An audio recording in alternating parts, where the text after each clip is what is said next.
মিশিগানে বিকট শব্দ করা গাড়ির বিরুদ্ধে এবার আরও কঠোর হতে যাচ্ছে আইন। অবৈধ এক্সস্ট ব্যবহারকারীদের জরিমানা 5 গুণ পর্যন্ত বাড়ানোর পাশাপাশি পুলিশের জন্য আইন প্রয়োগও সহজ করার প্রস্তাব এসেছে। তবে নতুন এই উদ্যোগ নিয়ে যেমন সমর্থন রয়েছে, তেমনি আপত্তিও তুলেছেন অনেক চালক। বিস্তারিত থাকছে প্রতিবেদনে।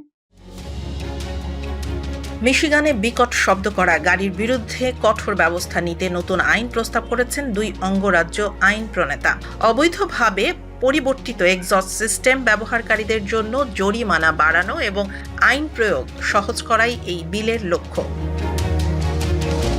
বর্তমানে এ ধরনের অপরাধে $100 জরিমানা হলেও নতুন প্রস্তাব অনুযায়ী প্রথমবার ধরা পড়লে জরিমানা হবে $500 এবং দ্বিতীয়বার অপরাধ করলে গুনতে হবে $1000।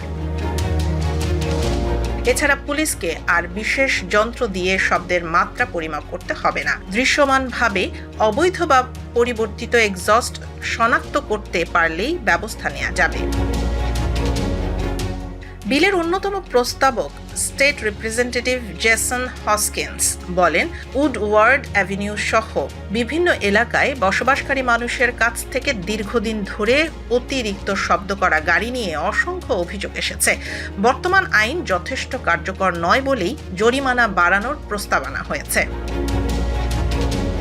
তবে এ নিয়ে মতভেদও রয়েছে। কেউ বলছেন শহরে কিছুটা শব্দ স্বাভাবিক, তাই গাড়ির পরিবর্তনের জন্য অতিরিক্ত শাস্তি দেওয়া উচিত নয়।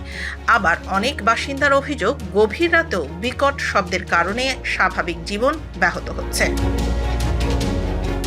প্রস্তাবিত আইনে একটি সুযোগও রাখা হয়েছে। প্রথমবার অপরাধের পর কেউ যদি গাড়ি থেকে অবৈধ এক্সস্ট বা পরিবর্তিত অংশ খুলে ফেলেন, তাহলে জরিমানা মওকুফের সুযোগ পাবেন।